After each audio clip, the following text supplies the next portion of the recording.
정신분석학자 프로이드라는 정신분석학계에서는 거장입니다. 자, 이분이 쓴 책에 이런 한 이야기가 있습니다. 한 사람이 바다 한가운데서 배가 파선을 했습니다. 그 파선한 배 속에 탔던 많은 사람들이 거의 다 죽었습니다. 그런데 유일하게 한 사람이 뗏목을 이용해서 겨우겨우 살아났습니다. 파도에 밀려서 가다 보니까 어느 이름 모를 섬에 다다랐습니다. 그래서 그 바다 속에서 헤엄을 치면서 천신만고 끝에 섬에는 다다랐고 힘이 다 빠져서 지쳐서 쓰러졌습니다. 한참을 자고 정신을 차려서 눈을 떠보니까 주변에 사람들이 웅성웅성 하는 겁니다.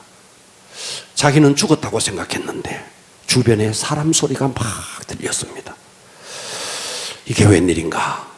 그런데 사람들이 몰려오더니 자기 앞에 전부가 무릎을 꿇고 낯선 사람인 자기를 자기 섬의 임금으로 추대를 하는 겁니다. 이 사람이 생각지도 못했는데 어느 섬에서 그 섬을 다스리는 왕이 되었습니다. 얼마나 놀랐을까요? 어안이 벙벙했습니다.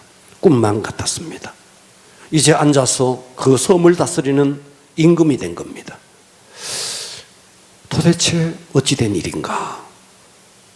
그래서 임금의 보좌에 앉아서 신하를 다스리고 이렇게 하루하루를 사는데 자기가 임금이 된 것이 믿어지지 않았습니다. 그래서 하루는 신하를 불렀습니다. 신하를 불러서 신하에게 물어봤습니다. 당신들이 왜 나를 임금으로 삼았느냐고. 그랬더니 신하가 말을 못합니다. 머뭇머뭇합니다. 재차 물었습니다. 왜 나를 왕으로 삼았느냐고. 물었더니 신하가 이렇게 말했습니다. 폐하, 우리는 놀라지는 마십시오. 우리 섬에서는 왕을 1년씩 돌아가면서 합니다. 그리고 1년이 다 끝나면은 저 밖에 무인도로, 아무도 살지 않는 무인도로 추방을 합니다. 그래서 우리 섬에서는 아무도 임금이 되려고 하지 않습니다. 그래서 서로가 임금이 되지 않으려고 하던 어느 날 당신이 우리 섬에 다다랐습니다. 그래서 우리 모두가 합의를 했고 당신을 임금으로 삼았습니다. 당신은 이제 1년 뒤에 저 무인도로 추방될 것입니다. 이 말을 들었던 이 왕이 밥맛이 싹 사라졌습니다. 이제 1년 뒤에 무인도로 추방될 날만. 자, 이 이야기는 프로이드의 책에 나오는 이야기입니다. 그래서 이제 1년 뒤에 저 무인도로 추방될 날만 기다리고 있습니다. 어떻게 해야 되나? 고민이 깊어졌습니다. 밥을 먹어도 밥맛이 나지 않습니다. 얼굴이 그냥 하얗게 1년 뒤에 자기는 추방될 것을 아무도 살지 않는 곳에 그 무인도에 가면 죽음이에요. 그런데 어느 날 이 임금에게 굿 아이디어가 떠올랐습니다.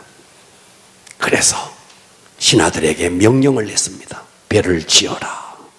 지금은 왕이니까 모든 섬의 주민들은 왕의 말을 듣습니다. 배를 지어라. 그래서 배를 지었습니다.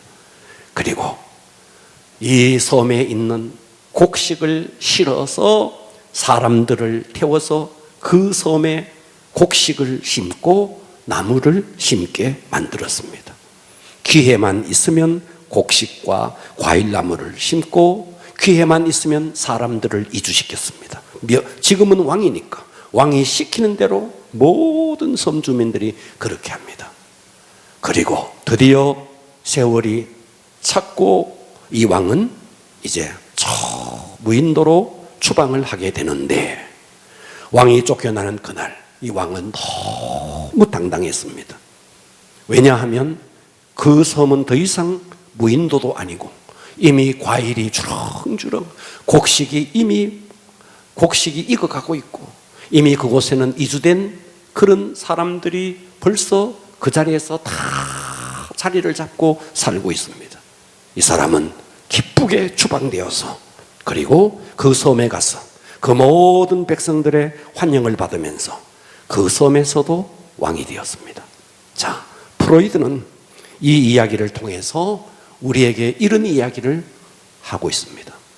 어차피 우리는 이 땅에서 70년이든 80년이든 죽음을 경험하게 된다. 저 무인도로 추방되는 것은 죽음을 의미합니다. 그런데 내가 지금 이 땅에서 노력하고 내가 이 땅에서 할 수 있을 때 빨리 저 아무것도 없는 무인도에 곡식을 심고 과일나무를 심어야 언젠가 내가 갔을 때 그 모든 것이 나에게 유익하게 되어진다.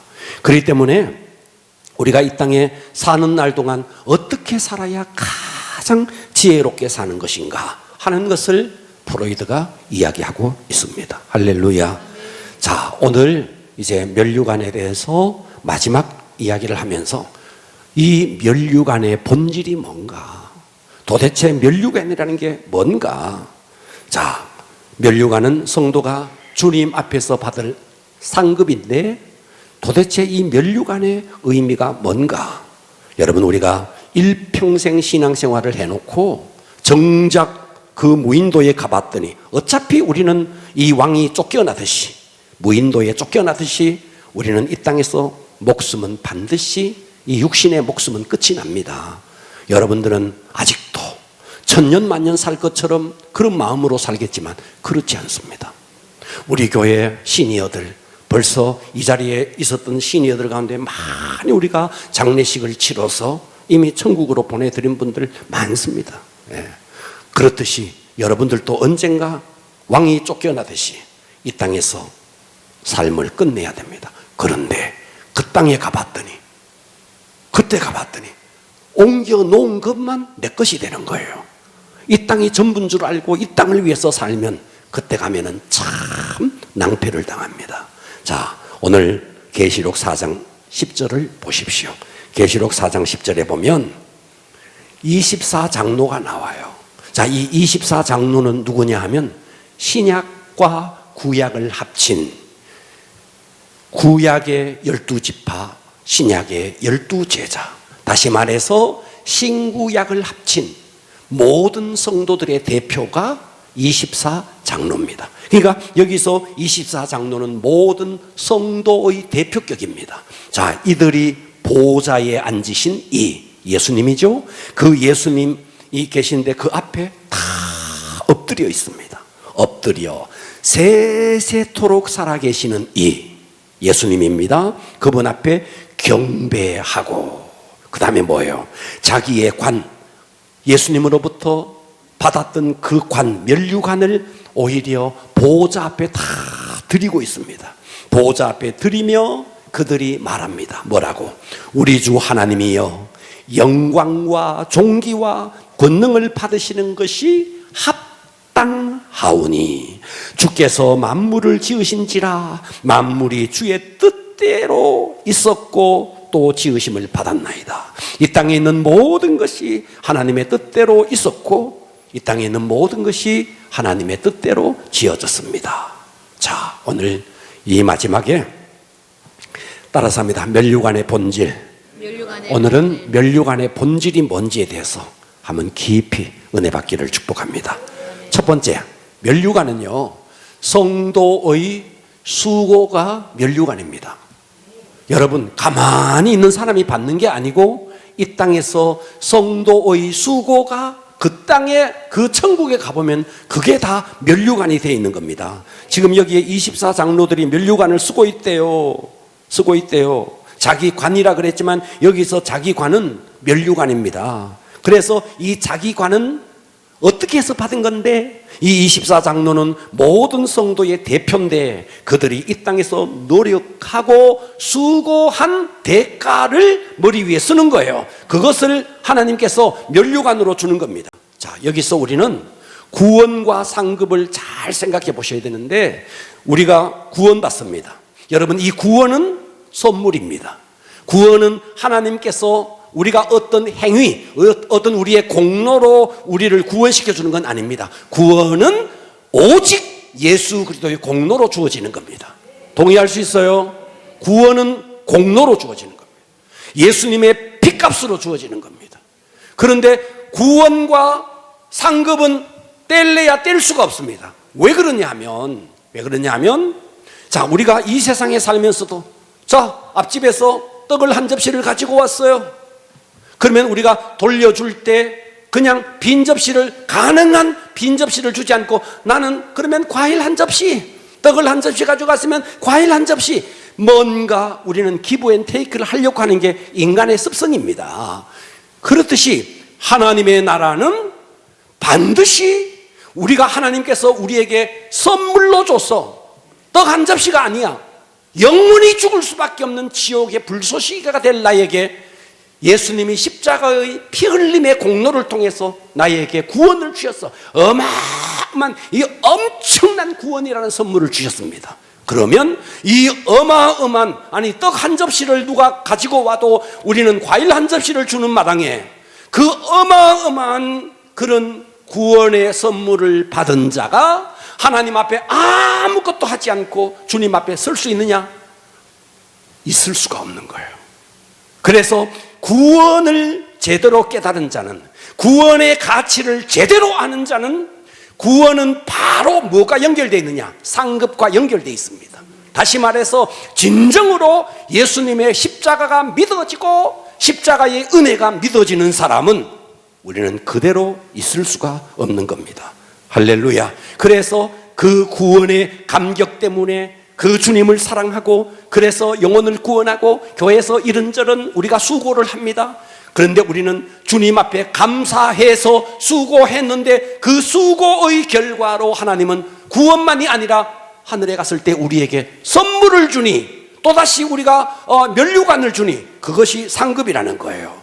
아멘. 이해가 안 돼서 아멘 안 하시죠? 이해되시면 아멘 합시다. 그래서 구원과 상급은 별개가 아니라 구원과 상급은 연결되어 있습니다. 그래서 요한 2서 1장 8절에 보면 이렇게 되어 있습니다. 너희는 스스로 삼가 우리가 일할 것을 잃지 말라는 거예요. 잃지 말고 오직 온전한 상을 받으라. 주님 앞에 서는 날 우리가 주님 위해서 수고한 그 모든 수고가 하나님께서 우리에게 상으로 주는데 그거 너희는 스스로 삼가 우리가 일하는 거 그거 잃지 말라는 거예요. 잃지 말고 오직 온전한 상을 천국에 갔을 때 구원만이 아니라 상을 받으라는 거예요. 고린도전서 3장 11절로 한번 가볼게요. 여기 보면 이렇게 말하고 있습니다. 이 닦아둔 것 외에 능히 다른 터를 닦아둘 자가 없으니 이 터는 예수 그리스도라. 그래서 우리가 구원받는 것은 오직 예수 그리스도의 공로로 받는 겁니다. 자, 그런데 12절은 이렇게 말해요. 구원은 예수 그리스도의 공로로 받는데 12절은 그런데 그 구원의 터 위에 네가 집을 짓는다. 자, 여기 있어요. 제 삶 속에 실제로 일어났던 한 이야기를 드리겠습니다. 저는 경기도 연천에서 군대 생활을 했습니다. 그때 이런 일이 있었어요. 우리 군대에서 사단이 이렇게 있습니다. 사단 안에 우리는 36연대, 27연대, 35연대 뭐 이런 연대가 이렇게 있어요. 사단 안에 이제 사단장배 연극대회가 있었습니다. 연극대회. 연극대회. 그때 제 선임 가운데 한 사람이 서울에 한양대를 졸업하고 다니다가 온 친구가 있었어요. 그분이 나보고 야, 네가 이번에 연극 대본을 하나 써라. 그분도 굉장히 어떤 글을 쓰고 이런 분이었더라고요. 그래서 제가 썼습니다. 군대에 대해서 막 해가지고 제가 연출까지 했습니다. 그래서 우리 사단에서 우리 부대가 1등을 했습니다. 그래서 최초로 휴가가 아니고 하루 외박을 시켜줬습니다. 외박도 아니고 외출을 시켜줬습니다.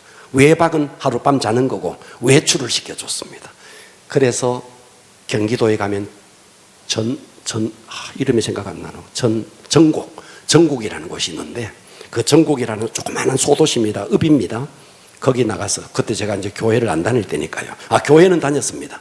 교회는 다녔지만 예수를 안 믿을 때니까요. 그래서 내 생애 처음으로 삼겹살 먹어봤네. 삼겹살 먹고 막 친구들이 같이 했던 친구들이 막 소주 마시고 막 이랬습니다. 그래서 우리 여기까지 나왔는데 우리 사제 목욕탕 한번 가자. 우리 목욕 좀 하고 가자. 그래서 전국에 있는 어느 목욕탕을 갔습니다. 군대에서는 목욕을 잘 못하잖아요. 막 비누칠했는데 쏙 하면 그냥 나와야 되니까. 요즘 참 좋은 군대가 됐지만 그래서 막 비누칠하고 그냥 나온 적이 한두 번이 아니거든. 그래서 우리 따뜻한 데 가가지고 우리 한번 목욕 한번 하자. 그러니까 이제 목욕탕을 갔어요. 우리가 그때 한 7명이 갔습니다. 7명이. 저는 그때 상병이었고 1등병, 2병 막 있었습니다. 그런데 2등병짜리 하나가 덩치가 이렇게 큰 놈이 한 놈이 있었습니다. 2등병인데 키가 이렇게 크고 덩치가 이런 친구가 있었습니다. 실제로 있었던 이야기입니다. 목욕탕에 갔어요. 옆에 어떤 조그마한 놈이 있는 거예요. 야, 등 좀 밀어 이래는 거예요. 그래서 옆에 놈이 이제 등을 막 밀어줘서요. 막 밀어줬습니다. 자기도 머리 깎고 나도 머리 깎고 다 군인인 줄 알고 덩치가 워낙 작으니까 밀어줬습니다. 자, 문제는 이제 목욕을 다 하고 밖에 나와서 옷을 입었는 거예요. 옷을 입었는데 야, 등 좀 밀어 하면서 등 대는 놈은 짝대기 하나 2등병이고 그 다음에 한참 밀어줬던 이 사람은 뭐냐 하면 중위였어요. 중위가 뭔지 알아요? 예, 중위였어요. 중위 이렇게. 중위. 우와, 2등병 그놈요 옷 입고요 모자 딱 섰는데 중위잖아. 중위. 군대 말로요 조인트 엄청 까였습니다. 거기서 이 새끼가 하면서 엄청 맞았습니다. 거기서 중위한테 그랬다고. 봐봐요. 빨가벗었을 때는 하나도 표시가 안 나. 이 사람이 중인지 2등병인지 표시가 안 나잖아요. 동의가 되죠. 옷을 딱 입으니까 계급장이 달리잖아요. 이 몸은요 구원받는 것은요 주님의 공로로 다 구원받아요. 그 다음에 그 나라에 갔을 때 우리에게 계급장이 붙듯이 이 계급장은요 우리가 입고 있는 세마포 옷입니다. 천국에 갔을 때. 여러분 대통령이라고 지금 옛날에 왕들은 뭐 왕복을 입었지만 지금 대통령 우리하고 똑같은 정장해요. 똑같은. 그러나 대통령의 위치가 있잖아요. 대통령의 위치. 예. 면류관은 하늘에 갔을 때 이겁니다. 이거. 그렇기 때문에 나 구원받았네 이것으로 끝. 천만의 만만입니다. 예. 그렇기 때문에 우리가 한 번 구원받았다 이것으로 나는 구원받은 것으로 끝. 물론 지옥 가는 것보다는 1000배 만배 낫습니다. 그러나 저와 여러분이 천국이 결정됐다면요 그 다음에는요 그 나라에 갔을 때 영원 무궁토록 살아야 되는데 내가 어떻게 살 것이냐, 그것은 내가 수고한 결과로 사는 겁니다. 이해가 되시죠? 그래서 요한 2서 1장 8절에 너희는 스스로 상가 우리가 일할 것을 잃지 말고 오직 온전한 상을 받도록 하라는 거예요. 그래서 고린도전서 3장 12절을 봅니다. 자, 11절에는 구원은 예수 그리스도로 받는 것이지만 3장 12절에 그래서 그 위에 집을 짓는데 어떻게 집을 짓느냐? 만일 누구든지 금이나 은이나 보석이나 나무나 풀이나 집으로 이 터 위에 집을 지으면 세우면 13절 각 사람의 공력이 나타나는데, 공력이라는 게 뭔데? 불로서 네가 수고한 그 모든 것을 불을 한번 다 질러본다는 거예요. 불을 태워본다는 거예요. 공적이 나타날 터인데 그날의 공적을 밝게 되니 이는 불로 나타내고 그 불이 각 사람의 공적이 어떠한 것을 시험한다. 집을 한번 불태워본다. 그런데 구원의 터 위에 이 사람이 이 땅에서 수고해서 집을 짓는데 어떤 사람은 금과 은과 보석으로 집을 짓고 어떤 사람은 풀과 나무와 그 다음에 짚으로 집을 지었다. 그래서 14절 만일 누구든지 그 위에 세운 공적이 그대로 있으면 상을 받고 누구든지 그 공적이 불타면 해를 받는데 그러나 자신은 구원을 못 받는 게 아니라 구원은 받되 불 가운데서 받는 구원이다. 그래서 하늘나라에 갔을 때 상이 하나도 없는 거예요. 구원은 받았어. 상이 하나도 없는 거예요. 그래서 이 구원을 가지고 불 가운데서 받는 구원, 또 다른 말로 옷이 없어. 그래서 부끄러운 구원, 이렇게 말하는 거예요. 이해가 되시죠? 아멘. 구원 못 받는다는 말이 아니에요. 그러니까 우리가 함께 예수를 믿어도 어떤 사람은 보석 같은 신앙생활을 하는 사람이 있고 어떤 사람은 지푸라기 같이 신앙생활을 하는 사람이 있다는 거예요. 그래서 첫 번째 우리가 구원 면류관의 본질에서 처음으로 우리가 깨달아야 될 것은 구원받은 후에 헌신과 나의 헌신과 충성이 하늘의 나의 상급이 결정된다. 그래서 나는 예수 믿은 것으로 이것으로 그냥 끝이다가 아니라 이제 구원받았다는 것은 이제 시작입니다. 스타트 라인에서 딱 출발하는 겁니다. 이제부터는요 정말 표대를 향해서 부단히 달려가야 할 존재가 저와 여러분이라는 거예요. 아멘. 아멘. 두 번째입니다. 면류관의 본질 두 번째는요 성도의 수고조차도 내가 이렇게 헌금을 드리고 이렇게 교회에서 이렇게 봉사하고 무슨 부장 무슨 교구장 무슨 목자 내가 이렇게 수고하고 이렇게 전도하는 이 모든 수고조차도 사실은 내 힘으로 한 것처럼 보이지만 그 나라에 딱 가보면 알아. 그 모든 수고까지도 주님의 도우심의 결과였구나. 이해가 돼요? 아멘. 여러분 우리는 내가 한 것처럼 보이지만 내가 한 게 아니에요. 그 수고조차도 하나님이 도와주신 겁니다. 아멘. 그래서 계시록 4장 10절에 이렇게 말하는 겁니다. 24장로 이 성도들의 대표가 보좌에 앉으신 이 앞에 엎드려서 세세토록 살아계신 이에게 경배를 하면서 그동안 수고해서 받은 면류관까지도 이거 내가 수고했지만 사실은 내가 한 것이 아니라 주님의 도우십니다 라는 뜻으로 자기의 관을 보좌에 다시 드리고 있는 겁니다. 이해가 되십니까? 할렐루야. 예. 여러분 하늘에 가면 상급조사도 내 능력으로 한 거 아닙니다. 하나님이 다 힘을 주셔서 한 겁니다. 자, 고린도전서 1장 31절 볼게요. 기록된 바 그래서 뭐라 그랬는데 자랑하는 자는 야 내가 능력이 있어서 이렇게 했네 내가 이렇게 머리가 좋아서 지혜가 있어서 아니라 주 안에서 그랬구나 주님이 도와주셔서 이렇게 된 것이구나 주 안에서 자랑하라 이렇게 말하는 거예요. 아멘 합시다. 아멘. 아멘. 아멘. 자 고린도전서 3장 5절을 봅니다. 그런즉 아볼로는 무엇이며 바울은 무엇이냐. 이 이야기는 고린도전서를 쭉 살펴보면요 아볼로는 어떤 사람이냐면 양육을 잘하는 사람이었고요 바울은 어떤 사람이냐 전도를 잘하는 사람이었습니다. 그래서 바울이 전도하면 아볼로가 가서 양육을 한 거예요. 아볼로는 무엇이며 바울은 무엇이냐. 그들은 주께서 각각 주신 대로 너희로 하여금 믿게 한 사역자들이 아니냐. 나는 고린도전서는 바울이 썼거든요. 그러니까 바울 나는 심었다.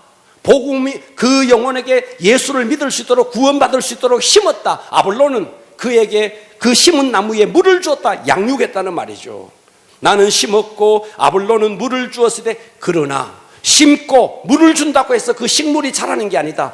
자라게 하시는 이는 오직 하나님께서 자라게 하셨다.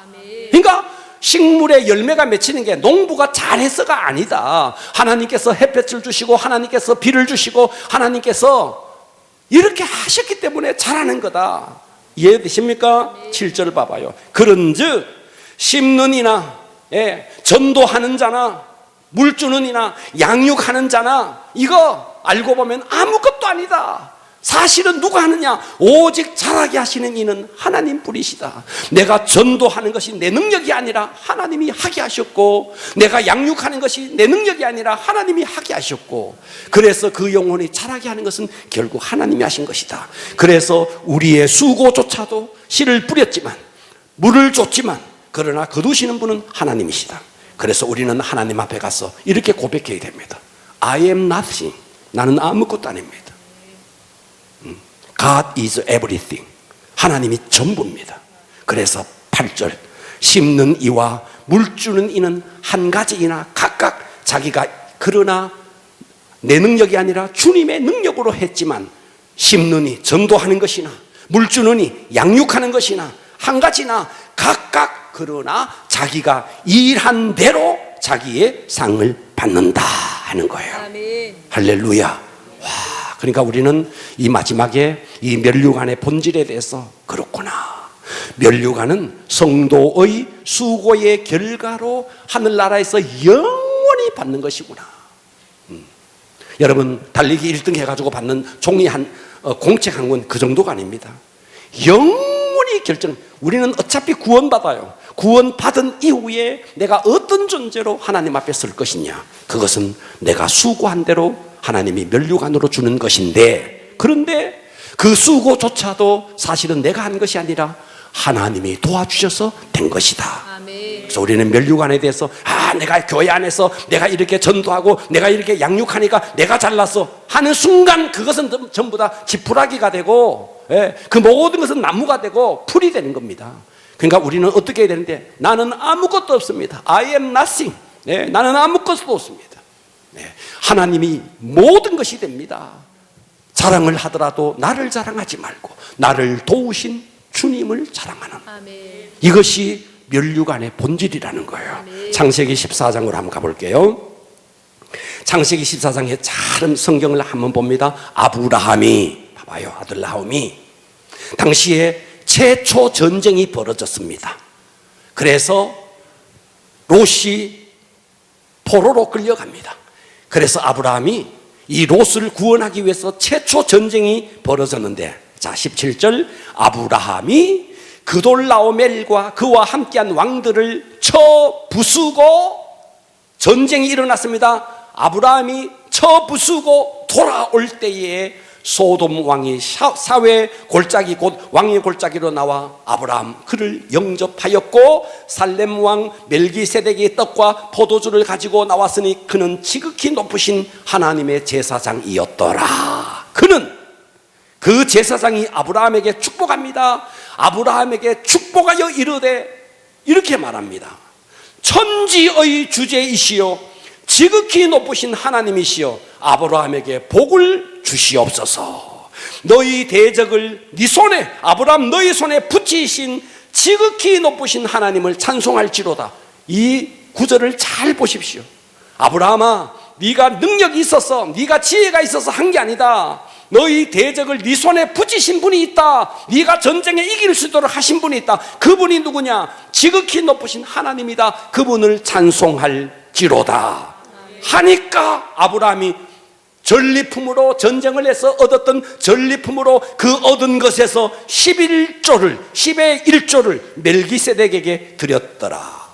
자, 그래서 11조는요 아브라함이 수고해서, 물론 아브라함이 전략도 짜고 아브라함이 전쟁을 했습니다. 하지만 그 모든 것은 하나님이 이기게 해주셔서, 원인은 누군데? 하나님이라는 거예요. 그래서 승리케 하신 하나님이다. 아브라함아, 너 이거 깨달았니? 그때 아브라함이 딱 깨닫고 전리품의 11조를 드리는 겁니다.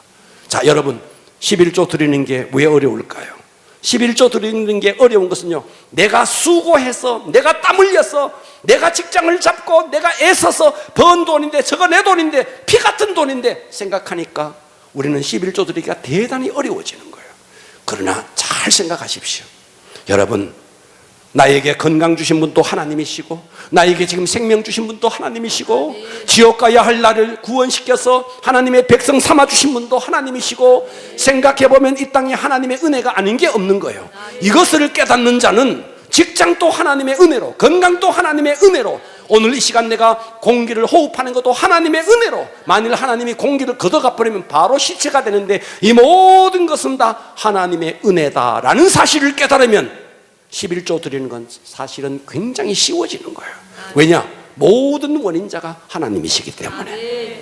그래서 아브라함은 멜기세덱이 딱 나와서, 야, 이 전쟁 네가 능력이 있어서 된 거 아니야, 하나님이 이기게 해주신 거야. 그랬더니 그 자리에서 11조를 드리는 겁니다. 여러분, 우리가 수고했지만 우리의 수고와 노력조차도 주님의 도우심의 결과다라는 사실을 깨달아야 됩니다. 이것이 우리가 면류관에 대해서 우리가 배우면서 마지막으로 배워요. 그래서 수고가 나의 면류관이고, 그런데 그 수고조차도 하나님의 도우심으로 된 거다. 그래서 24장로는 받았던 면류관을 주님의 보좌에 오히려 돌려드리는 겁니다. 돌려드리면서, 그러면서 세세토록 하나님을 찬양하고 있습니다. 할렐루야.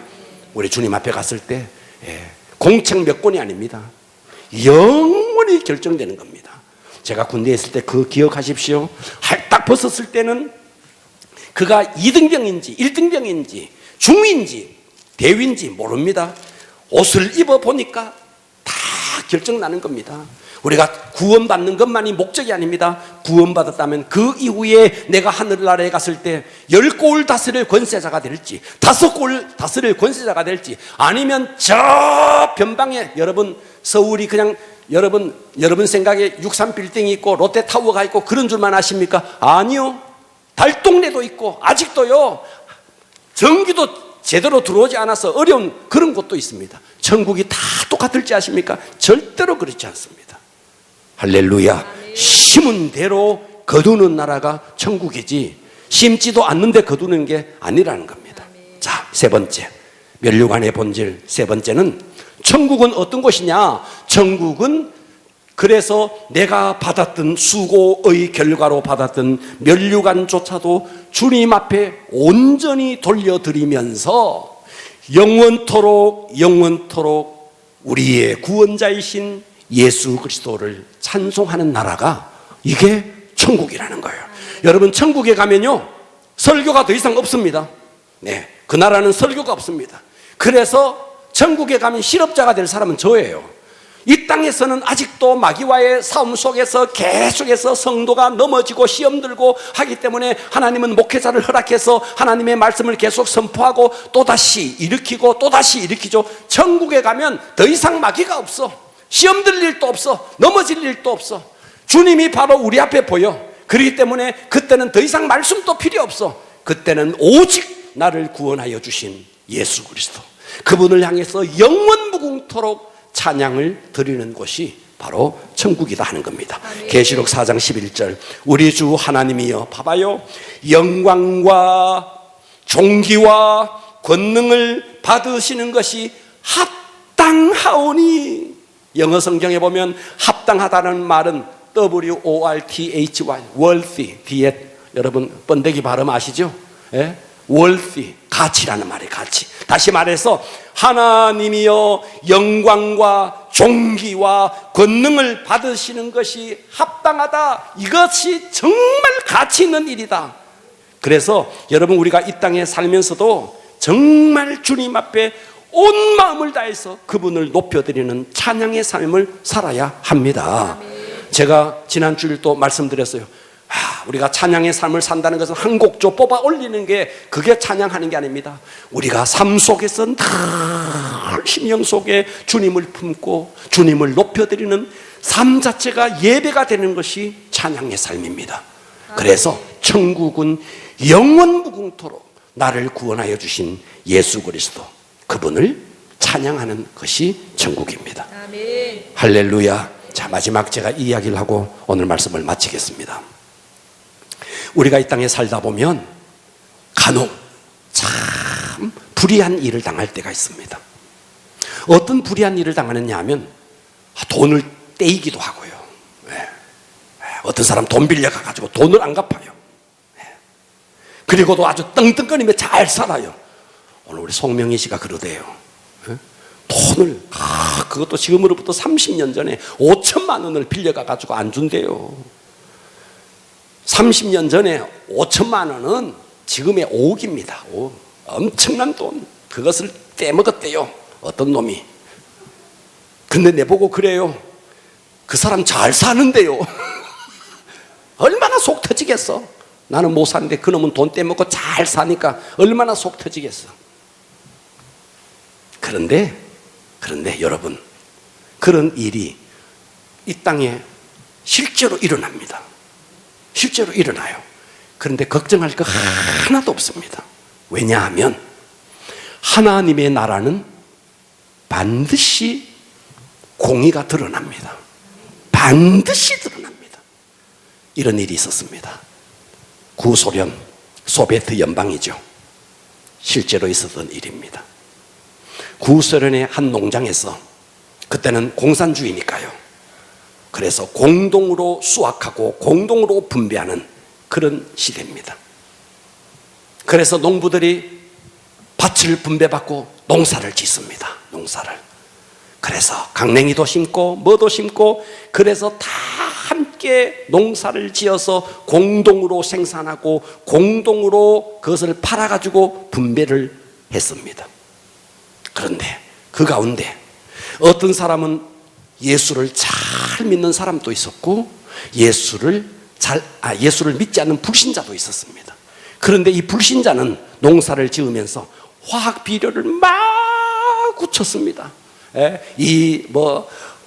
그 식물을 먹는 사람이 어떻게 되든지 상관하지 않고 수확을 많이 내기 위해서 화학 비료를 많이 줬습니다. 그러다 보니까 수확량이 이렇게 많고, 여기에 정직한 그리스도인은 화학 비료를 준 식물을 먹으면 건강에 나쁘다, 이렇게 해서 이 사람은 화학 비료를 쓰지 않고 산에 가서 풀을 베고, 그래서 거름을 만들고, 그래서 아주 정당한 방법으로 그래서 농사를 지었습니다. 그런데 연말이 이제 가을이 되어서 추수를 할 때 보니까 화학 비료를 준 이 집에는 생산량이 이렇게 많고 정당한 방법으로 했는 여기는 수확량이 이렇게 적은 거예요. 그런데 당에서는 똑같이 모아서 똑같이 팔아서 그리고 대가를 골고루 공정하게 주는 거예요. 그래서 화학 비료를 써서 이렇게 많은 생산량을 가졌던 불신자가 당에다가 이거는 불공평합니다. 우리가 이만큼 많이 생산했는데 왜 저 사람은 저렇게 작게 했는데도 똑같이 해서 똑같이 나눠주는 겁니까? 불공평합니다. 이렇게 제기를 했습니다. 그래서 당에서 그러네, 가만 생각해 보니까 그러네. 그래서 그러면 좋다. 생산한 양만큼 그러면 분배를 하겠다. 그래서 재판이 끝났습니다. 그 재판장이 그리스도인인 정직한 사람에게 물었습니다. 이의가 있는가? 이의가 있는가? 그래서 이 사람은 이의가 없습니다. 이 식물을 먹는 사람의 건강을 생각하든 생각하지 않든 그것도 생각하지 않고 농사를 지어서 무조건 생산량을 늘려서 이 식물을 먹는 사람의 건강을 해친다 할지라도 수확량만을 늘려서 이렇게 해서 그 사람에게 많이 돌아간다 할지라도 저는 지금 당신의 재판에 이의가 없습니다. 그러나 저는 단 한 분에게 이의를 제기할 겁니다. 그분은 하나님입니다. 무슨 말이야? 당에서 무슨 말이야? 그렇게 말했습니다. 재판장님, 제가 재판장님의 재판에 불복하는 것이 아니라 저의 정직함을 하나님 앞에 갔을 때 저의 이 모든 정직함은 백일하에 드러날 것입니다. 사람들은 무슨 말인지 이해 못했어요. 여러분, 우리가 주님 앞에 서는 날 때로 우리가 돈 떼이고 저 사람이 잘 사는 것처럼 보이고 떵떵 꾸리면서 살고 나는 돈 떼이고도 잘 못 살고 괜찮습니다. 하나님 앞에 갔을 때 하나님은 모든 것을 공정하게 갚아주실 날이 올 것입니다. 아멘. 하나님의 나라는 정의가 강물처럼 흐르는 나라입니다. 아멘. 이 땅에는 불의가 항상 있습니다. 그래서 예수를 정직하게 믿으려고 하면 때로는 우리가 불이익을 당하고 여러 가지 어려움이 있습니다. 그러나 그럴지라도 저는 이런 경험도 해봤습니다. 신학교에서 있었던 일입니다. 신학교에서 제가 실제로 경험했던 일입니다. 시험을 쳤습니다. 중간고사, 기말고사 시험 쳤습니다. 뒤에서 자꾸 찔렀습니다. 그래서 하도 찔렀어. 그래서 보여줬습니다. 시험지를. 실제로 있었던 일이에요. 이것도 편집 좀 해주세요. 실제로 그 시험지 보여줬습니다. 이야, 그랬는데 이 사람이 장학금을 받았어요. 보여준 나는 못 받고 이 친구는 장학금을 받았어요. 왜 장학금을 받아요? 내 거도 보고 이쪽 거도 보고 다 봤어. 그래서 이 사람은 장학금을 받았어. 신학교 다니면서 장학금을 받았다니까. 컨닝해가지고 장학금을 받았다니까요.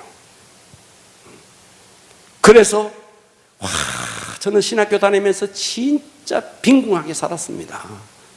알바하고 막 진짜 어렵게 했거든요. 저는 신학교 다니는 동안 장학금 딱 한 번 받아봤습니다. 그런데 그놈은 계속 쑤셔가지고 컨닝해가지고 장학금 받았습니다. 그런데 저는 그 사실에 대해서 마음에 불편하지 않았습니다. 조금도 불편하지 않았습니다. 왜요? 하나님의 공의를 알기 때문에. 3학년이 됐습니다. 이제 1학년, 2학년, 신대원 3학년이 됐습니다. 컨닝한 그 친구 학교를 그만두더라고요. 사실입니다. 학교를 그만뒀습니다. 지금 어디서 그때 벌써 서울에 세운상가에 가가지고 컴퓨터 장사하고 막 이랬습니다. 아주 그쪽으로는 머리가 확 뜨여가지고. 여러분, 이 땅에서 뭐 컨닝을 해가 장학금을 받고 이 땅에서 불의한 일을 해서 뭐를 하고 하들지라도 하나님은 반드시 공의를 베푸십니다. 아멘. 걱정하지 마시고 우리 주님을 위해서 헌신하시고 충성할 수 있기를 바랍니다. 아멘. 기도하겠습니다.